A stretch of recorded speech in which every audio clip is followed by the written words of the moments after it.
Hello ladies and gentlemen, my name is Sean Andrew, back with another review. This time we'll be talking about Grimm, Season 1, Episode 7, Game Ogre. Remember, please feel free to leave a comment down below on your thoughts of the show. A gruesome murder of a judge starts off the scene. They immediately start searching for recent guys that just got out of prison from the cases that were handled by the judge. That makes total sense. If the wife dies, you automatically look for the husband. Fingerprints, though, from the gravel actually used to strike the judge with, came back and it matches fingerprints from a Vince Chilton. He's from the Navy. He checked his driver's license and just realized that he just got it renewed 2 months ago in Portland. But when they get to his place, he's dead and his hand is cut off. Of course, the same hand that struck the judge. But they also noticed something very odd. He has a female watch placed on his wrist, the one with the hand chopped off. But it's flipped inside out and it's engraved. Something with the person's name on it. They then go over to Moreau, who looks at the watch since he's a very big clock watch fixing person. And he discovers that there's glue inside and it's stopping it at a certain time. 10:15. After doing some calling around, Moreau was able to check when the last time they got service, which happened to have been 2 months ago, also in Portland, to an assistant DA, Mary Robinson. And of course, when they get there, she's dead as well. But this time, instead of a hand being chopped off, it's her tongue that's cut out and placed on the scale that's on her table. Hank feels he knows who the killer is.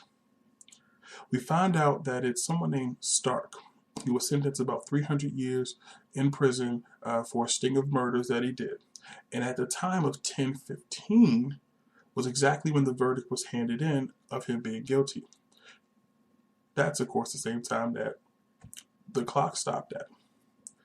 And since the captain is seeing a particular pattern with anyone that was involved in that case, he decides to put Hank on he's trying to put Hank, who was the arresting officer at the time, and place him under protected custody. They learn that Stark has a medical condition that has a way of deadening the nerves and making it harder for him to feel pain. Nick starts to do some research thinking that this man could possibly be a monster, but apparently he didn't think fast enough because out of the blue, the monster then comes breaking through the window. There's a quick tussle around and Nick is beat up badly, thrown to the ground. Stark is standing over him and wanting to know where is he at. That's all he kind of says. And then out of the blue, his girlfriend shows up. She throws the pot of water that was on the stove into him, and Nick starts shooting his gun near him because I'm guessing he had at that time already know that his bullets wouldn't have actually done anything. So I think with the hot water keeping him distracted, the pain of that, and as well as the firing of the shots, immediately made him end up running off.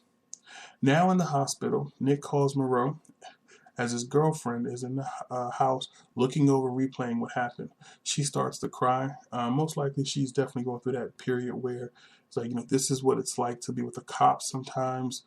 Things can get this bad for particular cases. And even though it's not an everyday event, it's still kind of hard to say if it's strictly just from that, or if just the fact that she nearly died, or the fact that the guy's face was looking kind of rough, but that apparently is always how he looks. Nick not only then notices that, but he also has seen that his face began to change when he was standing over him. And this then leads him to find out that it is officially an ogre, not just from what him seeing, but then Moreau shows up at the hospital and confirms that to him as well, and tells him that the only way you can really do something is there's a particular poison that can take down the ogre. Well, the name of the poison, Nick is like, well, I have some of that. It's in my trailer. And so is a particular rifle that seems to be strong enough to actually penetrate through the thick skin of the ogre. So Moreau goes to the trailer. He finds the poison as well as the rifle, and he dips the bullets inside of the poison and then loads them into the gun. Now, I don't know if they talked about that. I don't know if Moreau just knew to do that, but I thought that was pretty good. I mean, the way they make it seem like they said that once the poison goes into him, it kind of encaves his body or something. Like it really just shuts things down and makes it feel like he's imploding from the inside. Man, I can use that for some real people that I kind of dislike. Either way, back at the precinct, Hank can't take it sitting around, especially after hearing Nick getting beat up by Stark. So then he decides that he's going to go after him and they're going to set him up. Now at the hospital, Hank reveals that during the trial, he may have misplaced some evidence that could have caused reasonable doubt in Stark's case, and he could have walked free. Now, they knew in general that Stark did kill the people, but because of a particular, I think it was a particular witness, they ended up kind of making sure that that statement never seemed to make it to trial. And I just want to stop for a second on that. When a cop does something wrong, and unfortunately, it's very hard to ever say that, well, he was a good guy. Yeah, that's great. But in these situations, a lot of times, all you got to do is mess up once. And that's all people are going to really remember. It's not going to be other times you did what you were supposed to do because that's what you're getting a paycheck for. But now you took it a step above and beyond. And because of your actions, now look at what's going on. But you got the judge who found him guilty. He's dead. The Navy officer come to find out he was actually the man who handed in the letter. And she was actually the prosecutor, the one who spoke. So far, each one of their deaths have been related to the actual trial. So I've always wondered how it's going to turn out for Hank. Well, as he gives Nick that bit of information, Hank then leaves, gets into his car, and like planned, Stark then pulls her right behind him. But now, so is Monroe. Hank gets out of his car, pulls out a shotgun out of his trunk, and loads it up with bullets, and Monroe does the same. But he hides off in the side and then runs behind some tall grass, because of course, he doesn't want Hank to actually see him shooting a gun anywhere near his direction. There is Stark and Hank, they argue for just about a minute, and Stark rams his car right into Hank's car. They start fist fighting as Monroe is aiming the gun at them. Hank is severely losing the fight, like everyone who went against Stark. And now as he's on the ground, Stark is standing over him, getting ready to bash his head in with a rock. Monroe takes the shot and takes Stark's down. Hank goes back to the hospital, tells him that, hey, Stark is gone. You don't have to worry about him. He doesn't know who took the bullet.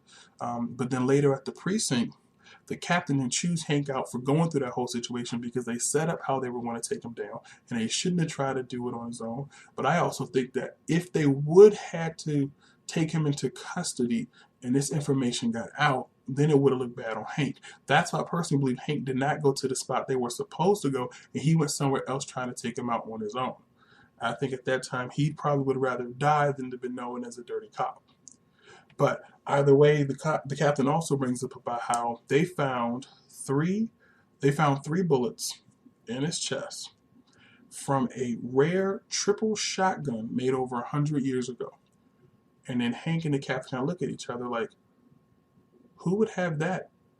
Not just that, who would actually have used that at that one particular point in time to take him down? Because that gun was mostly used to take down elephants. And that's how they end the episode. Their opening catchphrase I thought was pretty fun.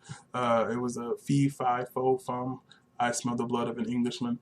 So I like the way this series has been set up from the very beginning. I wish they would try to focus on some type of storyline, because right now it's kind of a Law and Order. Every episode is different. None of them really are following any real storyline. It's just each new episode. But then again, I guess because of what they're dealing with, very similar to Once Upon a Time.